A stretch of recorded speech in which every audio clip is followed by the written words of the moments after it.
بسم اللہ الرحمن الرحیم۔ السلام علیکم رحمۃ اللہ وبرکاتہ۔ یقیناً تمام تعریفیں اللہ کے لیے ہیں، ہم اس کی تعریف بیان کرتے ہیں، اسی سے مدد کے طلبگار ہیں۔ میں گواہی دیتا ہوں کہ اللہ کے سوا کوئی بھی معبود برحق نہیں۔ ناظرین، اس دنیا میں کوئی ایسی جگہ نہیں جو خانہ کعبہ کی طرح مقدس اور مرکزی حیثیت رکھتی ہو۔ یہ مقام سعودی عرب میں وادی حجاز میں واقع ہے۔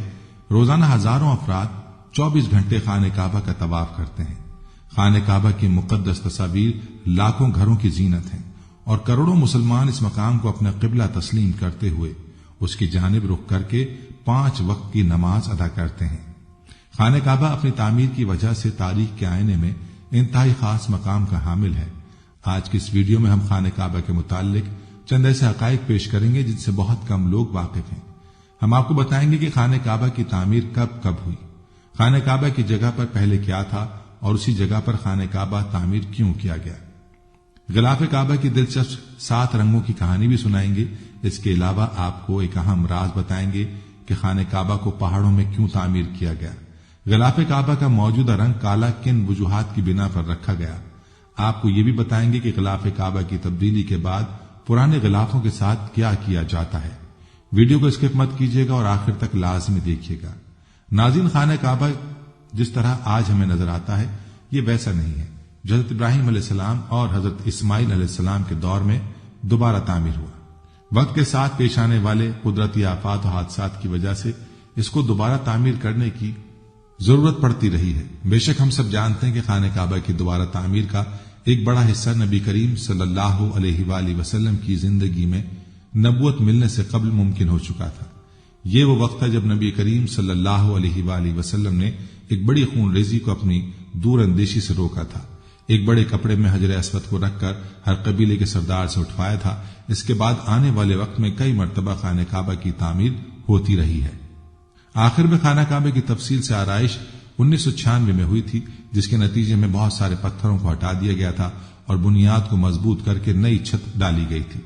یہ اب تک کی آخری بڑی تعمیر ہے اور اب خانہ کعبہ کی عمارت کو پہلے سے کہیں زیادہ مضبوط تصور کیا جاتا ہے۔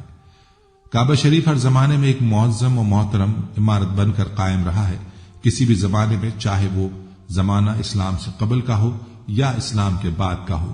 کعبہ شریف کی عزت، عظمت اور احترام میں کبھی بھی کسی طرح کی کمی نہیں آئی۔ البتہ جن کے ہاتھ میں اس بیت معظم کا باغ ڈور گیا ہے انہوں نے بہت ہی احترام اور عزت کے ساتھ عزی عظمت عمارت کو سنبھالا ہے۔ ہاں، بعض وقت مخالفین کی جانب سے کعبہ شریف کی حرمت و عزت پامال کرنے کی کوشش ضرور کی گئی ہے، لیکن ان کی چال و فریب انہی کے منہ گر گئی ہے، کیونکہ اس مکان طاہر کو اللہ تبارک و تعالی نے تمام عبادت گاہوں اور مساجد میں سب سے افضل قرار دیا ہے۔ اس جگہ پر عبادات کو دوسری جگہوں پر عبادات سے 1000 گنا افضل بنایا ہے اور اس کے اجر و ثواب میں بھی کئی گنا زیادہ مقرر کیا ہے۔ زمانہ گزرنے کے ساتھ ساتھ تعمیر کعبہ میں تبدیلیاں ضرور آئی ہیں اور چند وجوہات ضروریہ کی بنا پر کعبہ شریف کو کئی مرتبہ تعمیر نو بھی کیا گیا ہے۔ اس موضوع میں ہم تعمیر کعبہ کے مختلف مراحل مع زمانہ تاریخی پس منظر سے روشنی ڈالنے کی کوشش کریں گے۔ ہم جب تاریخ کی کتابوں کا مطالعہ کریں گے تو ایک بات ہمارے سامنے بالکل عیاں ہو کر آتی ہے کہ تعمیر کعبہ شریف کو 2 مرحلوں میں تقسیم کیا گیا ہے۔ پہلا مرحلہ اسلام سے پہلے کا ہے، جبکہ دوسرا مرحلہ اسلام کے بعد کا ہے۔ پہلے مرحلے میں کعبہ شریف کو کتنی مرتبہ تعمیر کیا گیا ہے، اس میں علماء اور مورخین کا شدید اختلاف ہے۔ امام الفاسی اپنی کتاب شفاء الغرام بالاخبار البلد الحرام کی جلد نمبر 1 صفحہ نمبر 175 میں لکھتے ہیں کہ اس بات میں کوئی شک نہیں کہ کعبہ شریف کو عدید مرتبہ تعمیر کیا گیا ہے، لیکن عدد معین میں علماء و مورخین کا زمانہ اول سے ہی اختلاف رہا ہے۔ البتہ ان اختلافات سے جو متوسط عدد ہمیں ملتا ہے وہ یہ کہ خانہ کعبہ کو کل 10 مرتبہ تعمیر کیا گیا ہے۔ ان میں سے 8 مرتبہ اسلام کے عروج سے پہلے تعمیر کیا گیا اور زمان اسلام میں 2 مرتبہ بیت اللہ تعمیر ہوا ہے۔ تعمیر کعبہ شریف کا سلسلہ کچھ اس طرح سے ہے کہ پہلی مرتبہ ملائکہ علیہم الصلاۃ والسلام نے کعبے کو تعمیر کیا، دوسری مرتبہ ان کے بعد حضرت آدم علیہ السلام نے تعمیر کیا، تیسری مرتبہ ان کے بعد ان کی اولاد نے کعبے کو تعمیر کیا، چوتھی مرتبہ خلیل اللہ ابراہیم علیہ السلام نے خانہ کعبہ کو تعمیر کیا اور 5ویں مرتبہ قبیلہ عمالقہ نے کیا، چھٹی مرتبہ قبیلہ جرہم نے کیا، 7ویں مرتبہ قبیلہ قریش نے کیا۔ 8ویں مرتبہ عبداللہ بن زبیر بن عوام رضی اللہ عنہما نے تعمیر نو کیا۔ 9ویں مرتبہ حجاج بن یوسف ثقفی اور 10ویں مرتبہ سلطان مراد خان نے کعبہ شریف کی تعمیر نو کی۔ امام علی بن عبد القادر طبری کا قول الارج المسکی فی التاریخ المکی میں منقول ہے، فرماتے ہیں کہ کعبہ شریف کو کل 10 مرتبہ تعمیر کیا گیا ہے۔ انہوں نے اولاد آدم کو والد کے ساتھ ہی شمار کیا ہے، اور آخر میں عثمانی خلافت کے سلطان مراد خان کو گنتے ہیں کہ انہوں نے بھی کعبہ شریف کی تعمیر کی ہے۔ ناظرین، خانہ کعبہ جو کہ پوری دنیا میں سب مسلمانوں کا قبلہ ہے اور دنیا کی پہلی مسجد مسجد الحرام کے وسط میں واقع ہے۔ مسجد الحرام کی خصوصیت یہ ہے کہ اللہ تعالیٰ نے اسے امن کا گہوارہ بنایا ہے، اور اس میں ایک نماز پڑھنے کا ثواب 1,00,000 نمازیں پڑھنے کے برابر ہے۔ اللہ تعالیٰ نے خانہ کعبہ کی جگہ کو باقی زمین سے 1000 سال پہلے پیدا فرمایا۔ یہ خطہ پانی پر ایک جھاگ کی شکل میں تیر رہا تھا، پس اللہ تعالیٰ نے اس خطے کے نیچے زمین کو بچھا دیا۔ حضرت آدم علیہ السلام جب اللہ کے حکم سے زمین پر اترے تو آپ پر وحشت طاری ہو گئی، اور آپ علیہ السلام نے اللہ تعالیٰ سے دعا کی۔ اللہ تعالیٰ نے بیت المعمور کو زمین پر نازل کیا، جو جنت میں یاقوت کا بنا ہوا تھا، اور اس میں سبز زبرجد کے 2 دروازے تھے، ایک دروازہ مشرق کی طرف اور دوسرا دروازہ مغرب کی طرف لگا ہوا تھا۔ اللہ تعالیٰ نے اسے اسی جگہ رکھ دیا جہاں آج خانہ کعبہ موجود ہے۔ اللہ تعالیٰ نے حضرت آدم علیہ السلام کو حکم دیا کہ اس کا اسی طرح طواف کیا کریں جس طرح میرے عرش کے گرد فرشتوں کو طواف کرتے ہوئے دیکھا ہے، اور اس کے پاس اسی طرح نماز پڑھا کر جس طرح میرے عرش کے پاس نماز ادا کیا کرتا تھا۔ جب حضرت آدم علیہ السلام ارض ہند سے مکہ مکرمہ کی طرف پیدل روانہ ہوئے تو اللہ تعالیٰ نے ایک فرشتے کو مقرر کر دیا تاکہ حضرت آدم علیہ السلام کی بیت اللہ کی طرف رہنمائی کرے۔ حضرت آدم علیہ السلام نے مناسک حج ادا کیے۔ جب حج سے فارغ ہوئے تو فرشتوں سے ملاقات کی۔ فرشتوں نے کہا، اے آدم، اللہ تعالیٰ آپ کو حج کا بہترین بدلہ عطا فرمائے۔ ہم نے اس گھر کو یعنی بیت اللہ کا آپ سے 2000 سال پہلے طواف کیا تھا۔ حضرت آدم علیہ السلام نے ارض ہند سے مکہ مکرمہ کی طرف پیدل چل کر 40 مرتبہ حج فرمایا۔ بیت المعمور طوفان نوح تک زمین پر ہی رہا، پھر اس کے بعد اللہ تعالیٰ نے اسے آسمان پر اٹھا لیا اور جبریل علیہ السلام کو حکم دیا کہ وہ حجر اسود کو جبل ابی قیس میں رکھ دیں تاکہ حجر اسود طوفان نوح سے محفوظ رہے۔ چنانچہ خانہ کعبہ یعنی بیت اللہ کی جگہ حضرت ابراہیم علیہ السلام کے زمانے تک خالی ہی رہی۔ طوفان نوح کے وقت جب خانہ کعبہ کی عمارت آسمان پر اٹھا لی گئی اور یہ جگہ ایک اونچے ٹیلے کی مانند رہ گئی، پھر اسی بنیاد پر حضرت ابراہیم علیہ السلام نے خانہ کعبہ کو تعمیر فرمایا۔ جب اللہ تعالیٰ نے ان کو حکم دیا کہ خانہ کعبہ کی تعمیر کرو، اس وقت تک حضرت اسماعیل علیہ السلام بھی پیدا ہو چکے تھے۔ حضرت ابراہیم علیہ السلام نے اللہ تعالیٰ سے سوال کیا کہ وہ اس جگہ کو واضح کر دے جہاں بیت اللہ کی تعمیر کی جائے۔ حضرت علی رضی اللہ عنہ اور حضرت حسن رضی اللہ عنہ سے مروی ہے کہ حضرت عباس رضی اللہ عنہ نے فرمایا کہ اللہ تعالیٰ نے ایک بادل کے ٹکڑے کو خانہ کعبہ کی جگہ کے تعین کے لیے بھیجا۔ جب وہ بادل کا ٹکڑا چلا تو حضرت ابراہیم علیہ السلام اس کے سائے میں چلتے رہے، یہاں تک کہ جب مکہ مکرمہ آیا تو بادل کا ٹکڑا بیت اللہ کی جگہ ٹھہر گیا۔ یہاں حضرت ابراہیم علیہ السلام کو آواز دی گئی کہ بادل کے ٹکڑے کے سائے کے نیچے خانہ کعبہ یعنی بیت اللہ کی تعمیر کرو، نہ اس میں کمی کرو اور نہ زیادتی کرو۔ خانہ کعبہ کی جگہ کا تعین اور ظاہر ہونے کے بعد حضرت ابراہیم علیہ السلام نے خانہ کعبہ کی تعمیر شروع کی۔ حضرت اسماعیل علیہ السلام پتھر لا لا کر دیتے تھے۔ خانہ کعبہ کی تعمیر 5 پہاڑوں طور سینا، جبل زیتون، جبل لبنان جو ملک شام میں ہے، جبل جودی جو جزیرہ کا پہاڑ ہے، جبل ہرا جو مکہ میں واقع ہے کے پتھروں سے کی گئی، اور باقی پہاڑوں کے پتھروں سے بیت اللہ کی دیواریں بلند کی گئیں۔ جب حضرت ابراہیم علیہ السلام نے حجر اسود کی جگہ تک بیت اللہ کی تعمیر مکمل کر لی تو اپنے بیٹے اسماعیل علیہ السلام کو فرمایا کہ میرے پاس ایک بہترین اور خوبصورت پتھر لاؤ جو لوگوں کے لیے بطور علامت برقرار رہے۔ جب حضرت اسماعیل علیہ السلام ایک پتھر لے کر آئے، حضرت ابراہیم علیہ السلام نے فرمایا اس سے بھی اچھا پتھر لاؤ۔ چنانچہ اسماعیل علیہ السلام پتھر کی تلاش میں نکلے تو جبل ابو قیس سے آواز آئی کہ اے ابراہیم، تیرے لیے میں نے ایک امانت رکھی ہے، بس تو اس کو لے لے۔ حضرت ابراہیم علیہ السلام حجر اسود کو لائے اور اسے اس کی جگہ پر رکھ دیا۔ مسلمانوں کے نزدیک یہ پتھر بہت مقدس اور متبرک ہے۔ جو مسلمان حج کرنے کے لیے جاتے ہیں ان کے لیے لازم ہے کہ طواف کرتے ہوئے ہر بار حجر اسود کو بوسہ دیں۔ اگر ہجوم زیادہ ہو تو دور سے ہاتھ کے اشارے سے بوسہ دیا جا سکتا ہے۔ جب خانہ کعبہ کی دیواریں ہاتھ جتنی بلند تک چن لی گئیں تو حضرت اسماعیل علیہ السلام ایک پتھر لائے جس پر کھڑے ہو کر حضرت ابراہیم علیہ السلام نے دیواریں مزید بلند کرنا شروع کی۔ روایت ہے کہ جوں جوں دیوار اونچی ہوتی جاتی تھی یہ پتھر آپ بلند ہوتا چلا جاتا تھا، اور جب ابراہیم علیہ السلام اس پتھر پر سے اترنا چاہتے تو نیچے ہو جاتا تھا۔ اس پتھر پر حضرت ابراہیم علیہ السلام کے قدموں کے نشان اول اسلام سے آج تک موجود ہیں۔ یہ پتھر اس زمانے سے حضرت عمر فاروق رضی اللہ عنہ کے دور خلافت تک کعبے کی دیوار کے ساتھ چپکا رہا۔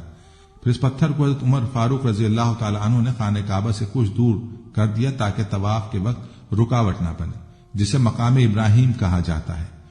قول راجح کے مطابق کعبہ شریف کو اسلام سے قبل کل 4 مرتبہ تعمیر کیا گیا۔ اول حضرت ابراہیم علیہ السلام نے تعمیر فرمایا، اور اس کا ذکر ہمیں قرآن و حدیث میں بھی ملتا ہے کہ حضرت آدم علیہ السلام نے خدا تبارک و تعالیٰ کے حکم سے کعبہ شریف کی تعمیر کی۔ حضرت ابراہیم علیہ السلام نے جب کعبہ کو تعمیر کیا تھا تو انہوں نے کعبہ کو 9 گز 4.5 میٹر اونچا رکھا۔ مشرق کی جانب سے بیت اللہ کی لمبائی 32 گز یعنی 16 میٹر رکھی، مغرب کی جانب سے 21 گز یعنی 15.5 میٹر، شمال کی جانب سے 20 گز یعنی 10 میٹر، اور جنوب کی جانب سے 23 گز یعنی 11 میٹر لمبائی رکھی۔ انہوں نے تعمیر کعبہ کے وقت کعبہ کے اوپر چھت نہیں بنائی، بلکہ 2 دروازے بنا دیے جو زمین سے بالکل متصل تھے۔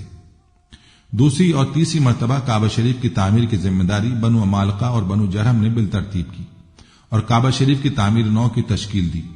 امام علی بن ابی طالب رضی اللہ تعالی عنہ فرماتے ہیں کہ حضرت ابراہیم علیہ السلام کے تعمیر کعبہ کے بہت بعد کعبہ معظمہ کی دیوار کمزور پڑ گئی۔ بنو عمالقہ نے کعبہ کی تعمیر نو کی، پھر ان کے بعد بنو جرہم نے تعمیر کیا۔ پھر جب کعبہ کی عمارت میں کمزوریاں اور خرابیاں لاحق ہوئیں تو اس کو قریش نے تعمیر کیا۔ چوتھی مرتبہ بنو جرہم کے تعمیر کعبہ کے کچھ زمانے بعد جب عمارت کعبہ معظمہ میں پھر سے خرابیاں لاحق ہوئیں تو قریش نے تعمیر کعبہ کا بیڑا لیا اور کعبہ کو تعمیر کیا۔ تاریخ کی کتابوں میں قریش کی تعمیر کعبہ کی وجہ سے آتی ہے کہ قبیلہ قریش سے ایک عورت کعبے کو روشن کرنے کی غرض سے روشن دان میں کچھ چنگاریاں لے کر جاتی اور اچانک سے اس میں سے کچھ چنگاریاں اڑ کر غلاف کعبہ کو لگ جاتی اور آگ پکڑ لیتی، جس کی وجہ سے جدار کعبہ کو کافی خرابیاں لاحق ہوتی ہیں۔ تو یہ دیکھ کر قریش کے اندر یہ دہشت پھیل جاتی کہ اگر انہوں نے کعبے کی تعمیر نہیں کی تو ان پر عذاب الہی کا قہر آئے گا، اور اسی بنا پر قریش آگے بڑھ کر کعبے کی تعمیر نو پر اکٹھا ہوتے ہیں اور اس کے لیے صرف حلال مال جمع کرتے ہیں۔ حلال مال اتنے وافر سے جمع نہیں ہوتا ہے کہ کعبے کو مکمل بنا ابراہیمی کی شکل دے سکیں، اس لیے انہوں نے حجر اسود کی جانب سے 6 گز اور 1 شبر 3.23 میٹر کم کر دیتے ہیں اور ایک چھوٹی سی دیوار سے گھیرا کر دیتے ہیں کہ لوگ طواف کے وقت اس کے اندر نہ آ سکیں۔ اہل قریش نے تعمیر کعبہ کے وقت کچھ تبدیلیاں بھی کی، جیسے کہ انہوں نے کعبے کی اونچائی کو 9 گز سے 18 گز یعنی کل 9 میٹر تک بڑھایا اور ساتھ ہی کعبے کے اوپر چھت بھی بڑھا دی۔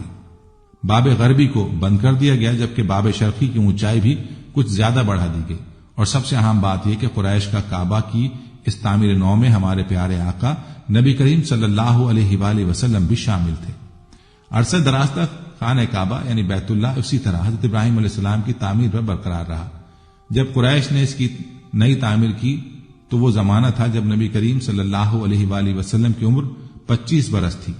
مکہ میں شدید بارش کے بعد سیلابی ریلے سے خانہ کعبہ کی بنیادوں اور دیواروں کو نقصان پہنچا۔ جب خانہ کعبہ تعمیر ہوا اور خانہ کعبہ کی دیواریں قد آدم تک پہنچ گئیں تو حجر اسود کو نصب کرنے کا مسئلہ پیدا ہوا۔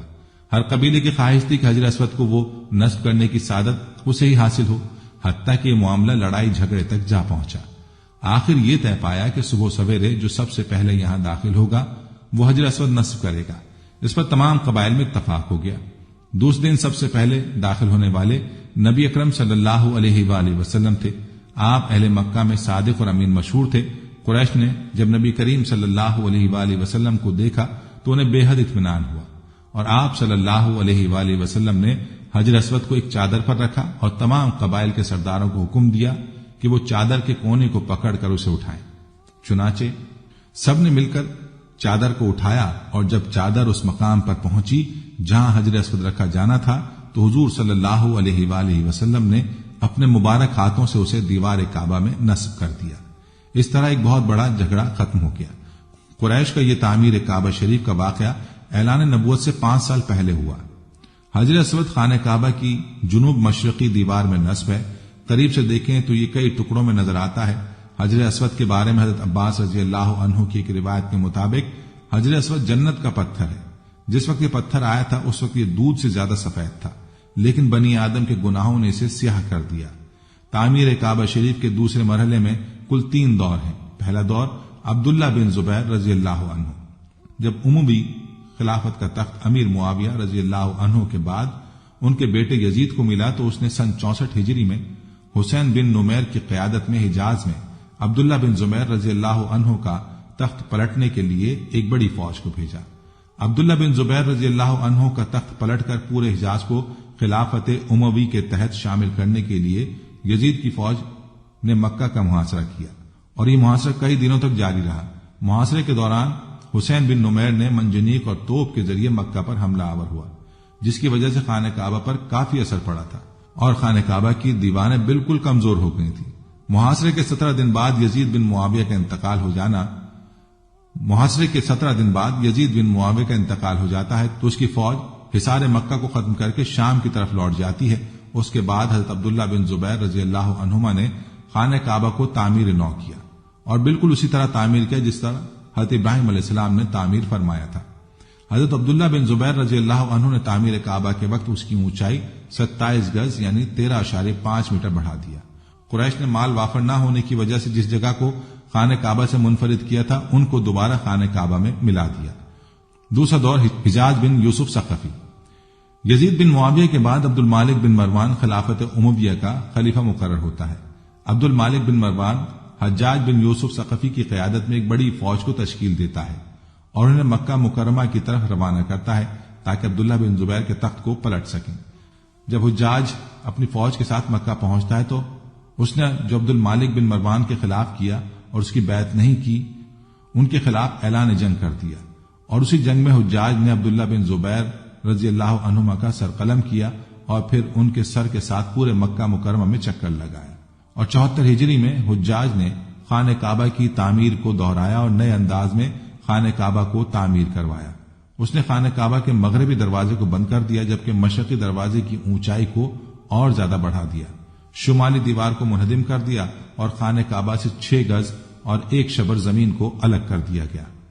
ناظرین، یہاں آپ کو ایک اہم بات بتاتے چلیں کہ حضرت عبداللہ بن زبیر رضی اللہ عنہ نے اپنے زمانے میں کعبے کی تعمیر اس طریقے پر کروائی جیسا کہ حضور صلی اللہ علیہ وآلہ وسلم کی خواہش تھی، جس کے بارے میں انہیں ان کی خالہ حضرت عائشہ رضی اللہ عنہا نے بتایا تھا۔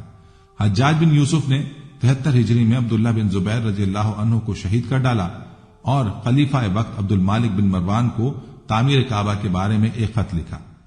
اس نے خیال ظاہر کیا کہ یہ تعمیر عبداللہ بن زبیر نے اپنی طرف سے کی ہے، چنانچہ خلیفہ عبد المالک نے حجاج بن یوسف کو خانہ کعبہ کی تعمیر پہلی حالت پر لوٹانے کا حکم کر دیا۔ جب خلیفہ عبد المالک بن مروان کو معلوم ہوا کہ عبداللہ بن زبیر رضی اللہ عنہ خانہ کعبہ کی تعمیر کے بارے میں حضرت عائشہ رضی اللہ عنہا نے بتایا تھا اور یہ تعمیر حضور صلی اللہ علیہ وآلہ وسلم کی خواہش کے مطابق ہوئی تھی، تو اسے خانہ کعبہ کو دوبارہ تعمیر کرنے والے اپنے حکم نامے پر بے حد افسوس ہوا کہ کاش میں اس کو اسی حالت پر چھوڑ دیتا تو بہتر ہوتا۔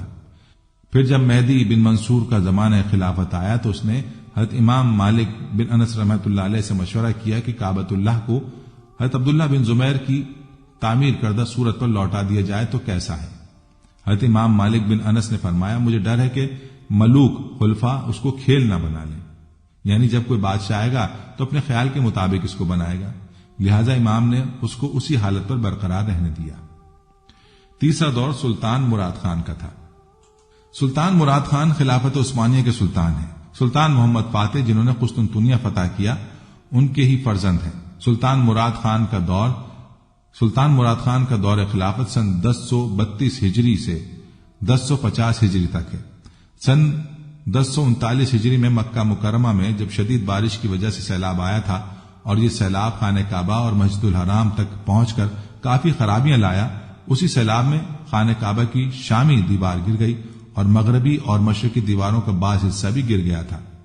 تو سلطان مراد خان نے خانہ کعبہ کی مغربی اور شمالی دیواروں کو گرا کر خانہ کعبہ کی تعمیر از سر نو کروائی۔ بہت ہی خوبصورت انداز میں کعبہ شریف کی تعمیر ہوئی اور دور حاضر تک وہی تعمیر شدہ کعبہ شریف باقی ہے۔ تاہم مختلف ادوار میں خانہ کعبہ کے صحن اور اطراف میں تعمیر و توسیع کا کام ہوتا رہا ہے، لیکن سب سے بڑی توسیع سعودی دور حکومت میں ہوئی، جس میں مسجد الحرام کو دور جدید کے معیار کے مطابق بنایا گیا اور ایئر کنڈیشنز اور برقی سیڑھیاں بھی نصب کی گئیں۔ اس وقت مسجد حرام کی 3 منزلیں ہیں جس میں لاکھوں نمازی نماز ادا کر سکتے ہیں۔ اللہ تعالیٰ سے دعا ہے کہ وہ ہم سب کو حج کی سعادت نصیب فرمائے، آمین۔ ناظرین، اب آپ کو بتاتے چلیں کہ خانہ کعبہ کو پہاڑوں میں کیوں تعمیر کیا گیا۔ تو اس حوالے سے علماء کہتے ہیں کہ خانہ کعبہ ایسی جگہ بنایا گیا ہے کہ کوئی بھی اس کو دیکھ کر یہ نہ کہہ سکے کہ یہ انسانوں کی سلیکشن ہے۔ جب انسان خود سے کوئی معبود بناتے ہیں یا کوئی عبادت گاہ بناتے ہیں تو اس چیز کا خیال رکھتے ہیں کہ یہاں انسانوں کے لیے پہنچنا آسان ہو یا جہاں پر ہر سہولیات زندگی موجود ہو، جبکہ مکہ بالکل غیر آباد اور بیابان سرزمین تھی، جہاں پر نہ کوئی انسان موجود تھا نہ ہی کوئی اور سہولت زندگی۔ آج اتنی ترقی کے بعد بھی آپ دیکھیں تو مکہ میں بہت بڑے بڑے ریگستان موجود ہیں، تو اس وقت کے مکہ کا آپ خود ہی اندازہ کر لیجئے۔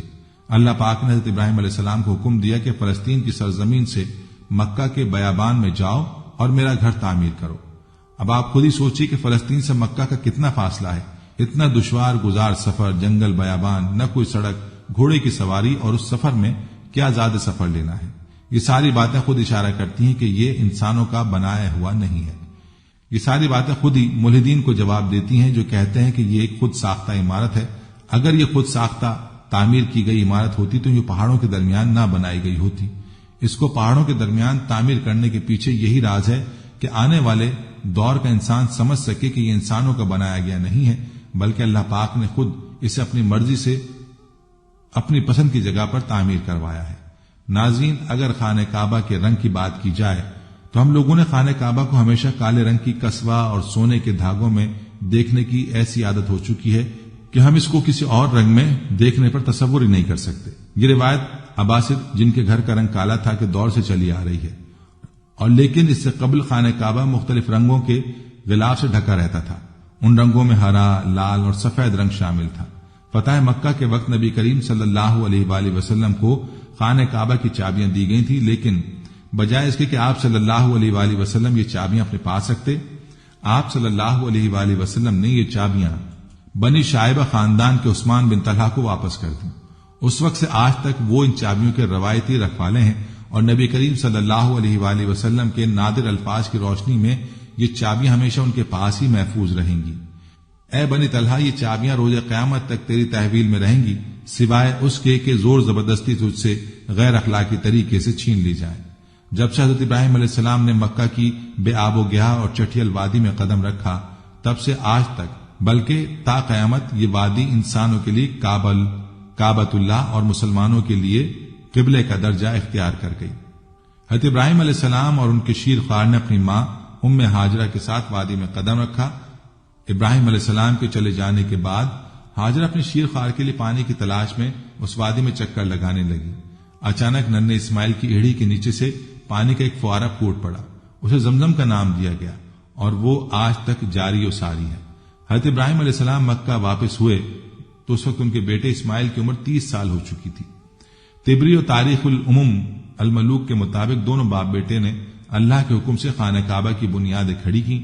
تاریخی کتب میں وارد ہے کہ انہوں نے کعبہ کا غلاف بھی تیار کیا۔ اس وقت کعبہ ایک چھوٹی سی عمارت تھی، تو بادشاہ نے غلاف کعبہ تیار کیا۔ پہلی بار خانہ کعبہ میں دروازہ لگایا۔ تاریخی کتب کے مطابق طوبا نے چمڑے کا غلاف تعمیر کروایا جس کا گہرا بھورا رنگ تھا۔ تاریخی روایت کے مطابق کعبہ شریف کے غلاف کے رنگوں کی تعداد 7 تک ملتی ہے۔ خاکی، سرخ، سفید، زرد، سبز، سیاہ اور سنہری رنگوں کے غلاف بنائے گئے۔ سیاہ غلاف کعبہ شریف کی تاریخ میں سب سے زیادہ عرصے استعمال ہوا۔ بعض اوقات ایک ہی وقت میں ایک سے زائد رنگوں کا غلاف بھی بنا، ایک بنیادی رنگ اور دوسرا اس کی تزئین و آرائش کے لیے استعمال کیا گیا۔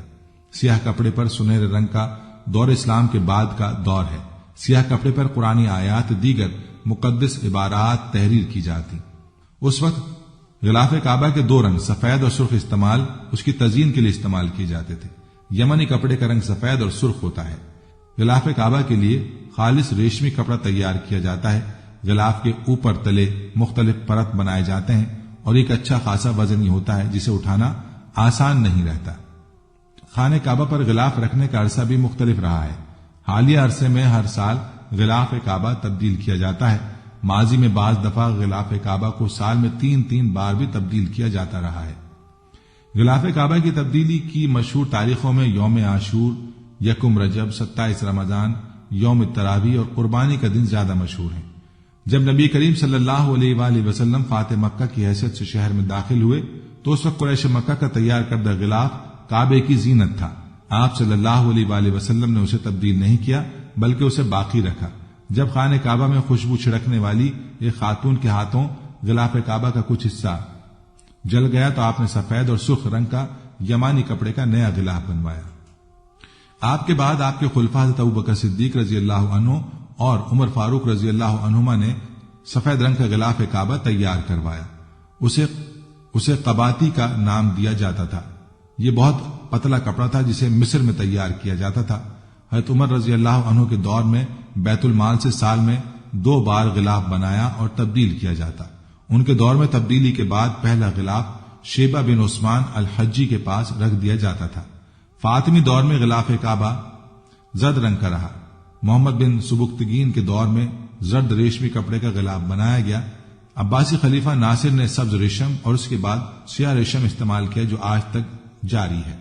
سعودی عرب میں غلاف کعبہ کے لیے کارخانے کے قیام کے بعد اس کا ریشم اور دیگر تمام ضروری اشیاء وہیں تیار کی جاتی ہیں۔ غلاف کعبہ کو آیت قرآنی سے سنہرے پانی کے ساتھ مزین کیا جاتا ہے۔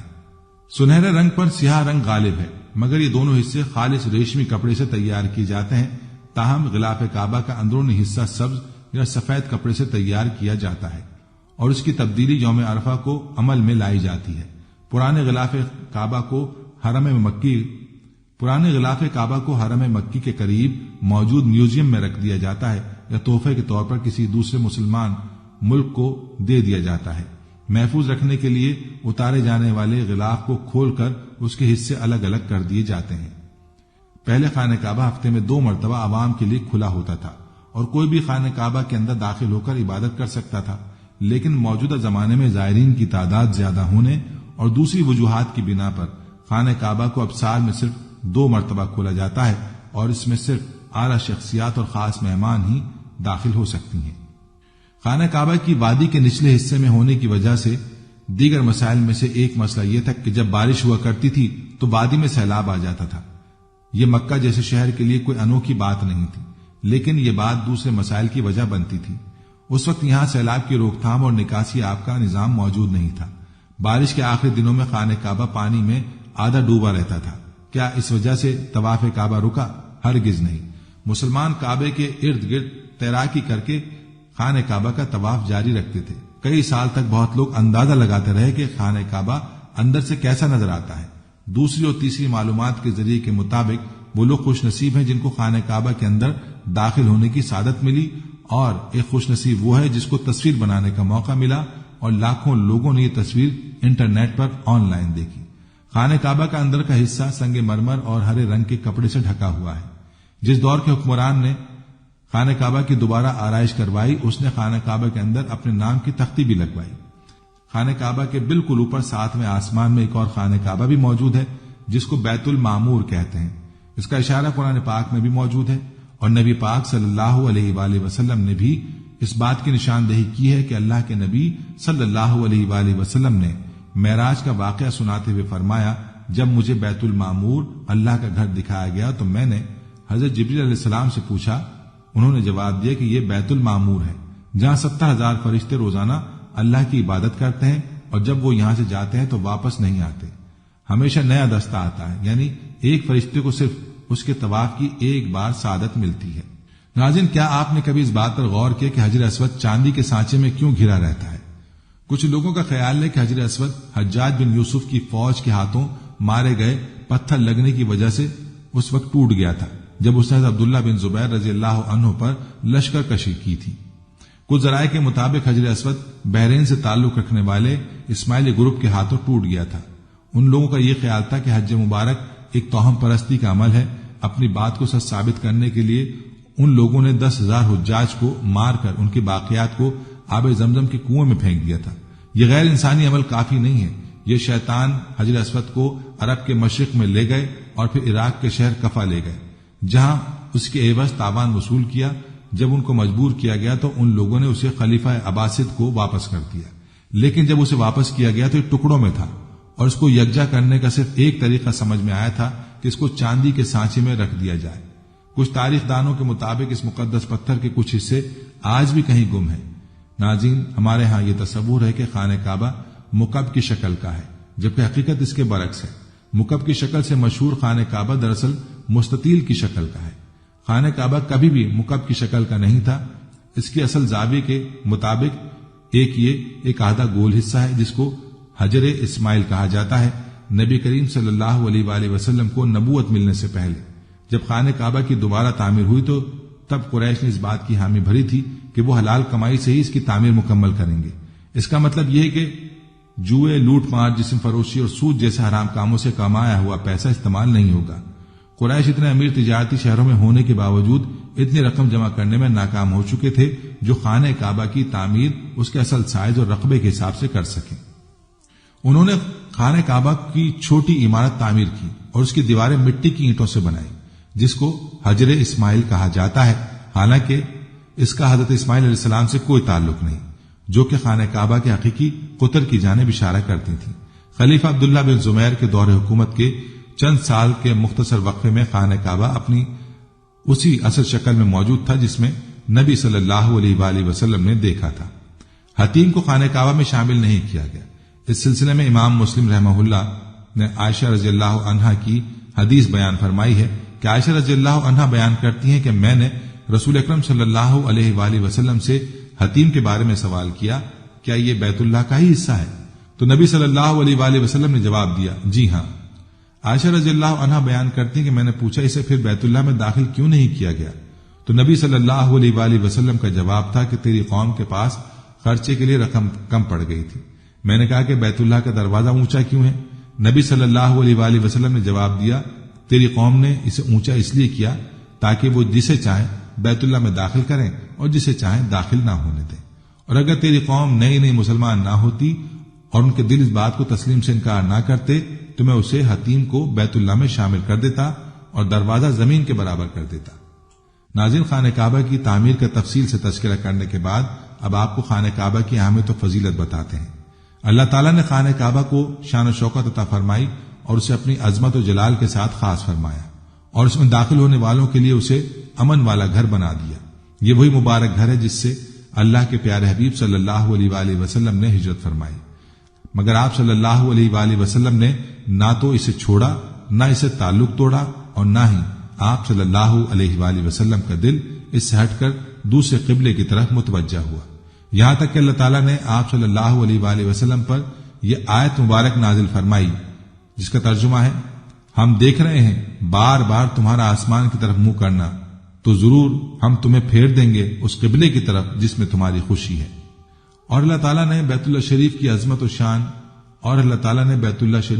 و شان سورہ آل عمران کی آیت 96 میں یوں بیان فرمائی ہے جس کا ترجمہ ہے، بے شک سب میں پہلا گھر جو لوگوں کی عبادت کے لیے مقرر ہوا وہ ہے جو مکہ میں ہے، برکت والا اور سارے جہاں کا رہنما، اس میں کھلی نشانیاں ہیں ابراہیم کے کھڑے ہونے کی جگہ، اور جو اس میں آئے امان میں ہو، اور اللہ کے لیے لوگوں پر اس گھر کا حج کرنا ہے جو اس تک چل سکے، اور جو منکر ہو تو اللہ سارے جہاں سے بے پرواہ ہے۔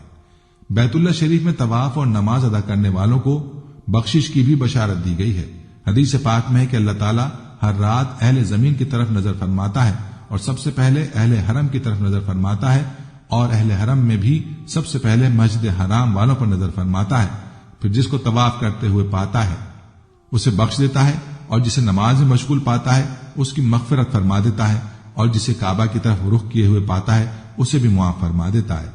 احیاء العلوم الدین۔ ایک اور جگہ حضرت سیدنا عبداللہ بن عباس رضی اللہ تعالی عنہ سے مروی ہے کہ حضور سید المبلغین صلی اللہ تعالی علیہ وآلہ وسلم کا فرمان عالی شان ہے، اس بیت اللہ شریف پر ہر دن 120 رحمتیں نازل ہوتی ہیں، 60 طواف کرنے والوں کے لیے، 40 نماز پڑھنے والوں کے لیے، اور 20 اسے دیکھنے والوں کے لیے۔ ناظرین، جب حضرت ابراہیم علیہ السلام نے کعبۃ اللہ شریف کی عمارت بنا کر فارغ ہوئے اور طواف کیا تو اللہ تعالیٰ نے آپ علیہ الصلوۃ والسلام کی طرف وحی فرمائی کہ لوگوں میں حج کا اعلان کریں۔ آپ علیہ السلام نے عرض کی، میری آواز کیسے پہنچے گی؟ تو اللہ تعالیٰ نے ارشاد فرمایا اے ابراہیم علیہ السلام، تیرا کام ہے ندا کرنا، پہنچانا ہمارے ذمہ ہے۔ تو حضرت ابراہیم علیہ السلام نے جبل ابو قیس پر چڑھ کر بلند آواز سے پکارا، اے اللہ تعالیٰ کے بندو، تمہارے رب نے گھر بنایا اور تمہیں اس کا حج کرنے کا حکم دیا ہے۔ تو اللہ تعالیٰ نے سب زمین والوں کو آپ علیہ السلام کی آواز سنائی، تو جنوں، انسانوں، پتھر اور مٹی کے ڈھیلوں، پہاڑوں، ریتیلے میدانوں اور ہر خشک تر نے جواب دیا۔ مشرق و مغرب والوں کو آواز پہنچائی تو ماؤں کے پیٹوں سے اور مردوں کی پشتوں سے سب نے یہ کہتے ہوئے جواب دیا، لبیک اللہم لبیک، لبیک لا شریک لک لبیک، ان الحمد والنعمت لک والملک لا شریک لک لبیک۔ تو آج وہی شخص حج کرے گا جس نے اس دن جواب دیا تھا۔ جس نے ایک مرتبہ لبیک کہا تو وہ ایک مرتبہ حج کرے گا، جس نے 2 مرتبہ کہا وہ 2 مرتبہ، اور جس نے 3 مرتبہ لبیک کہا وہ 3 مرتبہ حج کرے گا، اور جس نے اس سے بھی زیادہ بار لبیک کہا وہ اتنی ہی بار حج کرے گا۔ آخر میں اللہ پاک سے دعا ہے کہ ہمیں بھی حج بیت اللہ کی سعادت نصیب فرمائے، آمین۔ ناظرین، یہ تھی ہماری آج کی ویڈیو۔ ہم امید کرتے ہیں کہ آپ کو ہماری آج کی یہ ویڈیو ضرور پسند آئی ہوگی۔ اگر آپ کو ہماری آج کی یہ ویڈیو پسند آئی ہے تو آپ سے گزارش کرتے ہیں کہ آپ ہمارے چینل اسلامک ٹیچر کو ضرور سبسکرائب کر لیں، اور ساتھ ہی لگے بیل کے بٹن کو بھی پریس کر لیں تاکہ آپ کے پاس ہماری آنے والی مزید معلوماتی ویڈیوز کا نوٹیفیکیشن بر وقت ملتا رہے۔ سبسکرائب کے ساتھ ساتھ ہماری ویڈیوز کو لائک بھی کریں اور اپنی قیمتی رائے کا اظہار کمنٹس میں ضرور کریں۔ کمنٹس میں آپ اپنے سوالات بھی ہم تک پہنچا سکتے ہیں۔ اللہ تعالیٰ آپ کو اپنے حفظ و امان میں رکھے، آمین۔ ہر ویڈیو کے اختتام پر ایک دعا کا سلسلہ شروع کیا ہوا ہے۔ جو بھی اس دعا میں شامل ہوگا، میرا یہ دعویٰ ہے کہ اللہ کریم اس کی تقدیر کو بدل دے گا۔ پہلے میرے تمام ساتھی، مائیں، بہنیں سب مل کر میرے ساتھ درود شریف پڑھنے اور کثرت کے ساتھ کمنٹس میں آمین لکھیں۔ اللہ اس آمین کو لکھنے کی برکت سے آپ کی اور میری تقدیر بدل دے گا۔ درود ابراہیمی پڑھ لیں، اللہم صلی علی محمد وعلی آل محمد کما صلیت علی ابراہیم وعلی آل ابراہیم انک حمید مجید، اللہم بارک علی محمد وعلی آل محمد کما بارکت علی ابراہیم وعلی آل ابراہیم انک حمید مجید۔ اے اللہ، ہم تیرے گناہگار بندے، ہم تیرے خطا کار بندے، ہم تیرے عاجز بندے تیری پاکی بیان کرتے ہیں اور تیرے آگے دعا کے لیے ہاتھ پھیلاتے ہیں۔ ہماری خطاؤں کو معاف فرما، ہمارے گناہوں کو معاف فرما۔ اے اللہ، ہم اپنے اگلے پچھلے صغیرہ کبیرہ، چھوٹے بڑے سبھی گناہوں، خطاؤں اور نافرمانیوں کی تجھ سے معافی مانگتے ہیں۔ اے اللہ، اے رب العزت، ہم اپنے گناہوں سے توبہ کرتے ہیں، ہماری توبہ قبول کر لے۔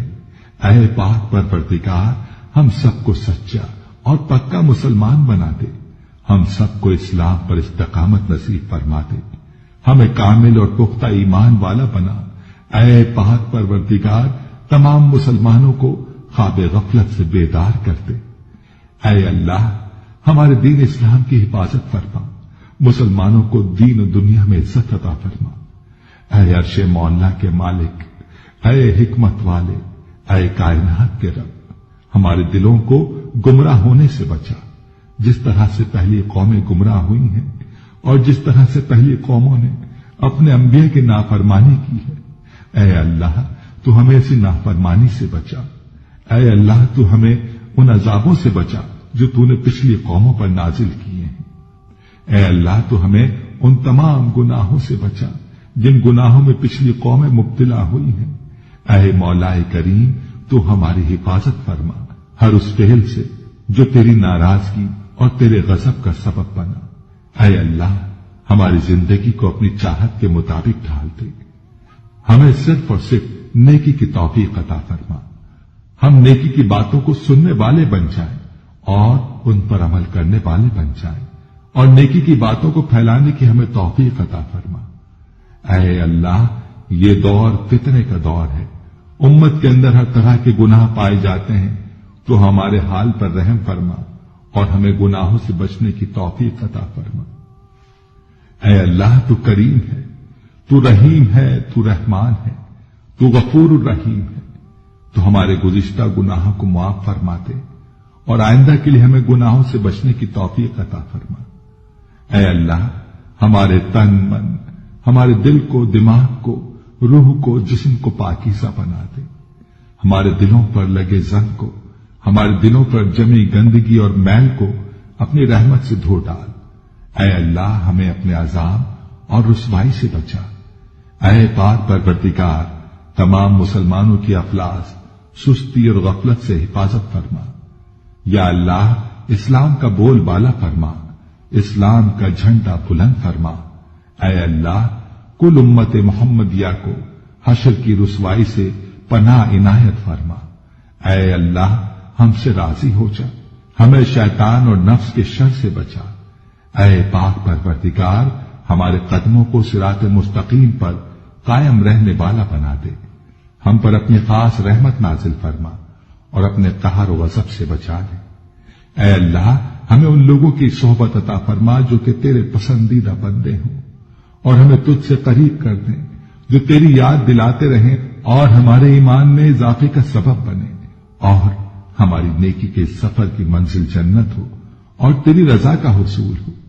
اے اللہ، ہمیں وہ طاقت نہ دے جس سے ہم دوسروں کو کمزور کر دیں، ہمیں وہ دولت نہ دے جس کی خاطر ہم دوسروں کو غریب سمجھیں، ہمیں وہ علم نہ دے جسے ہم اپنے سینے میں چھپا کر رکھیں، ہمیں وہ بلندی نہ دے کہ ہمیں پستی میں کچھ نظر نہ آئے، ہمیں وہ سب کچھ دے جو ہم دوسروں میں بانٹ سکیں اور سب کے برابر ہو جائیں۔ اے پاک پروردگار، کوئی کام آسان نہیں مگر تو جسے آسان کر دے، اور جب تو چاہتا ہے مشکل کو آسان کر دیتا ہے۔ یا اللہ، جتنے بھی مسلمان بہن بھائی مشکل میں ہیں ان کی مشکلات کو آسان فرما دے۔ یا اللہ، ہمیں کبھی بھی کسی بھی حالات میں مشکلوں اور پریشانیوں میں، خوشیوں میں، راحتوں میں کبھی بھی اکیلا مت چھوڑنا۔ اے پاک پروردگار، ہماری کوشش یہی ہے کہ ہم نیکی کی بات کو پھیلائیں تاکہ تمام انسان ان گناہوں سے خود کو بچا سکیں جن گناہوں کی وجہ سے گزشتہ قوموں پر عذاب نازل ہوئے۔ اے مولا کریم، نیکی کی ان باتوں کو پھیلانے میں تو ہماری مدد و نصرت فرما اور ہمیں نیکی کی باتوں کو پھیلانے کی توفیق عطا فرما۔ اے اللہ، نیکی کی باتوں کو پھیلانے کی ہماری اس کوشش کو قبول فرما اور ہماری اس کاوش کو ہماری نجات کا ذریعہ بنا۔ یا اللہ، ہماری ان تمام حاجات کو، ہماری ان تمام دعاؤں کو جو ہمارے لبوں سے ادا ہوئیں یا جو ہمارے دلوں میں ہیں، اپنے حضور شرف قبولیت عطا فرما۔